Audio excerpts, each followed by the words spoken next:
Message in a bottle. If there was anything I could tell my younger self.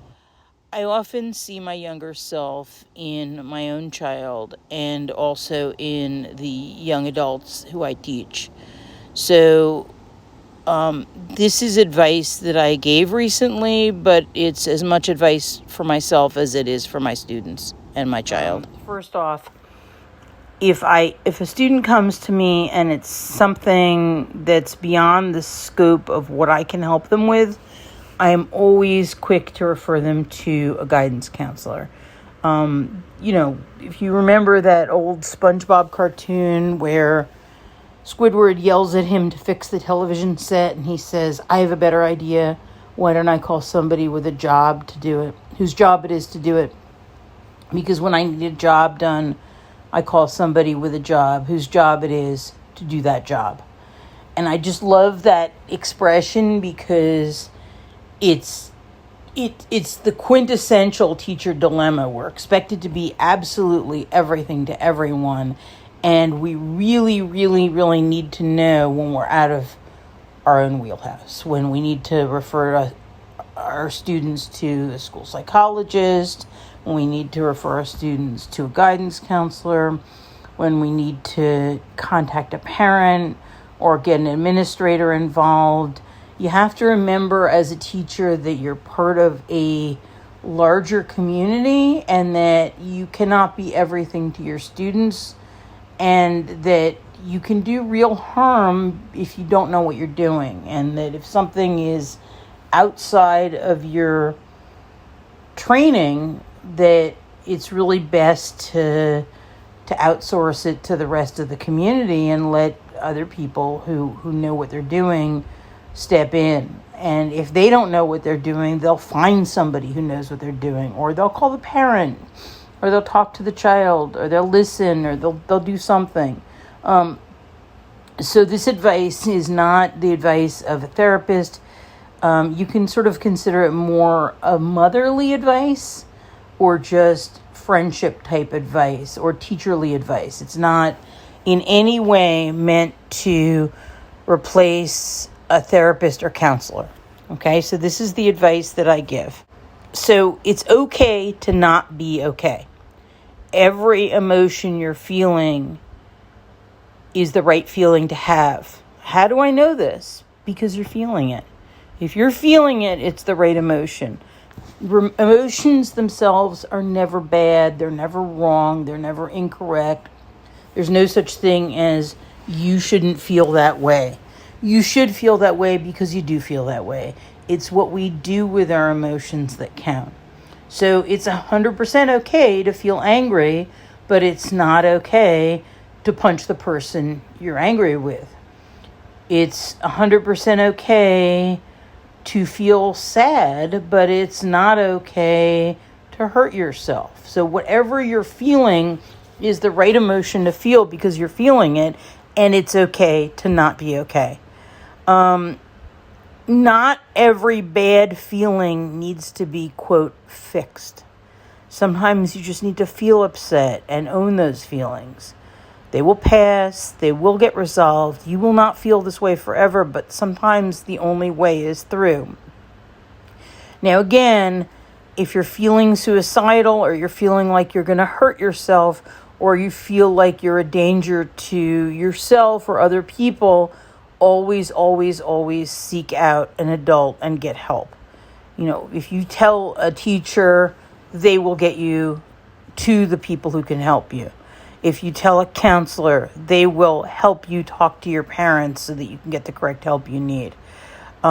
So, again, my advice is meant more as motherly advice for our ups and downs. It's not meant to solve a huge major crisis where it's actually crippling your life. Okay? Sometimes you just need a hug and reassurance. So let the person you're talking to, if it's a friend, if it's a boyfriend, if it's, somebody in your life that you care about, let the person you're talking to know that it's not their responsibility to solve your problems and that you appreciate their support and that everything's better because they're there for you. And the reason why I say this is because teenagers are kind of famous for using their friends as almost quasi-therapists. They'll talk for hours and hours to their friends about like these really deep emotional issues.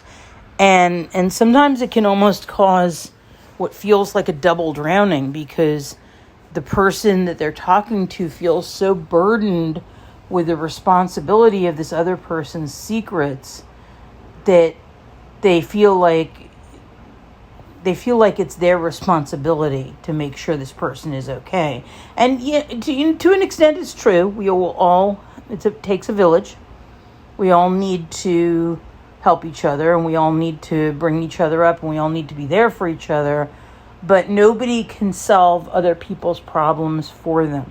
Sometimes all you can do is listen and support them and reassure them. And on the other hand, if you're dumping a lot of emotion on a friend of yours, you also need to tell them, I know you're not going to be able to solve my problems. I just need somebody to listen. And my problems are less severe because you are here for me. And I just need reassurance that you're going to be here for me, and I need a hug. But I don't need you to fix my problems, and I don't need you to offer, solutions. And I just need you to be here for me. I just need to feel listened to. Sometimes, and just tell the other person, everything is better because you are here for me. Because that person might start to feel helpless and hopeless and very alone because they're being sucked down by your emotions, and they don't feel like they can fix anything for you. And it becomes, it almost feels like a double drowning. So in order to avoid that, every single time you confide in a friend, let them know, my life is better because you're in it. My life is better because you're here for me. Thank you for listening. Thank you for supporting me. You don't need to solve my problems. I just need to feel heard. And just telling them that will unburden them and make them feel useful. Whereas if you're really upset, they could get dragged down with you. And you don't want to do that to your friends, but at the same time, if you need to talk, you need to talk. So the other issue is, let your loved ones know that they should not be putting their needs aside for yours, and that you'll be okay if they need some space. It's really, really easy when you're in an emotional state of mind to just cling to another person, and that other person needs to be able to take care of themselves as well. And sometimes that means they need a little space. So that's fine. And everyone, you're putting your needs first. They should put their needs first, okay? And if you love somebody and you care about them, you also want them to be okay. And if they need some space, they need some space. The other thing is, allow yourself to be distracted from your problems by having fun. Those problems will still be there when you get back. You don't have to fixate on them 24/7. So if something's going on and it's very major and messed up and upsetting and all that, let yourself get distracted by going out and having fun and not only thinking about those problems. And don't worry, it's not. I think a lot of people get afraid that if they get distracted from their problems, that the problems will come back, bite them in the butt, and they'll be blindsided by them. But the reality is that you deserve happiness and you deserve to have some fun. And if you get distracted from your problems, even temporarily, it's a good thing. And it also kind of reminds you that you're not inside a black hole. Okay? Just letting yourself get distracted by going out and, smelling the flowers. That's the old expression. Going to a museum, taking a walk, getting on your bicycle, just playing a video game. doing something, being with your friends playing frisbee, something that is fun. If you allow yourself to be distracted, going to hear music being played, anything that allows you to get distracted by your problems, by having fun, being with your friends, being with a group of friends and not talking about your deepest emotions, but just having fun with your friends, give yourself permission to do that. Okay? You don't have to wait till every problem is solved before you allow yourself to be momentarily happy. You get to be happy even when things are going on. Even when my mother was dying, and even right after she died, and I was in the throes of the shock of that, there were times when I still did things that were fun and enjoyed my life. It may have required compartmentalization, but it also didn't mean that I loved my mother any less. The awful experience was still there, and yet when I returned to work, I was still able to teach and enjoy my students and do other things that I love doing. So, people tell you learn to compartmentalize. What they really mean is that you get to have fun even when you're going through a major crisis. You get to enjoy the pieces of your life that you still can enjoy while going through a major crisis. It's okay. Allow yourself that. Set time aside to write and draw and drink tea. In other words, the things that you do for quiet reflection. And usually that involves some sort of creative process or art. So I like to draw. I love to write. And I just sometimes need to sit quietly and waste time. It might feel like I'm wasting time. Sometimes just taking your phone out and taking pictures of interesting things. Sometimes if you're musical, playing an instrument or singing is fine. Just some sort of creative outlet that's solitary.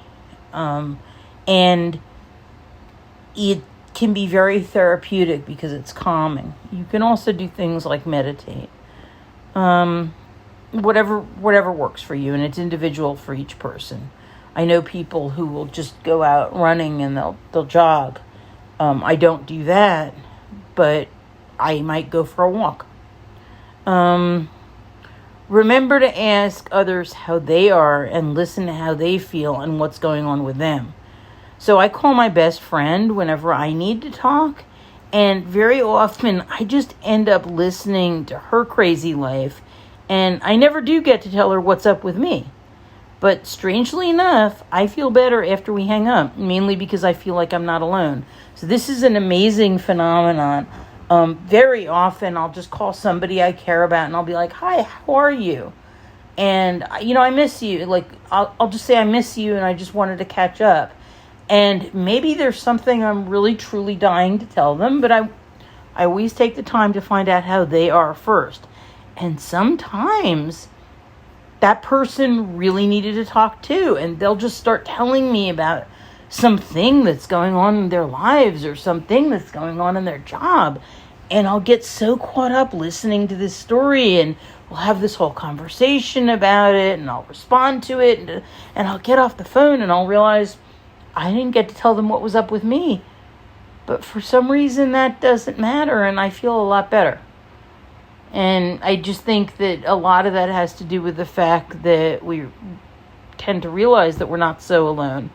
So these are the things the sort of motherly advice that I would give to a younger person. I think that people get very, very worried and upset that they're not happy all the time. And they look back on themselves like a few months ago or a year ago, and they'll say things like, this isn't me.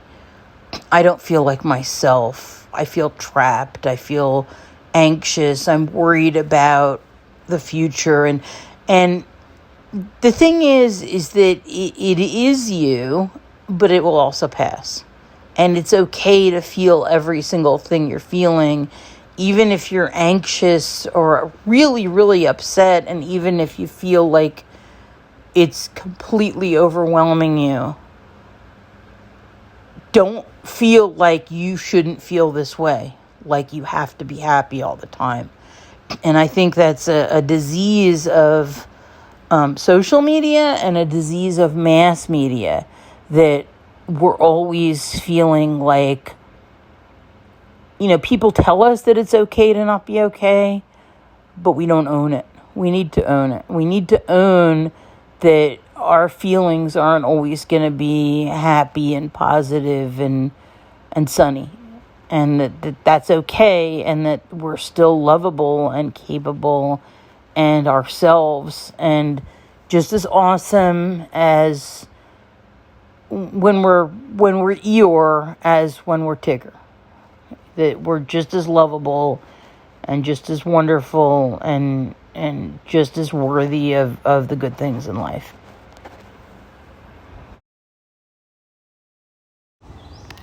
This message in a bottle,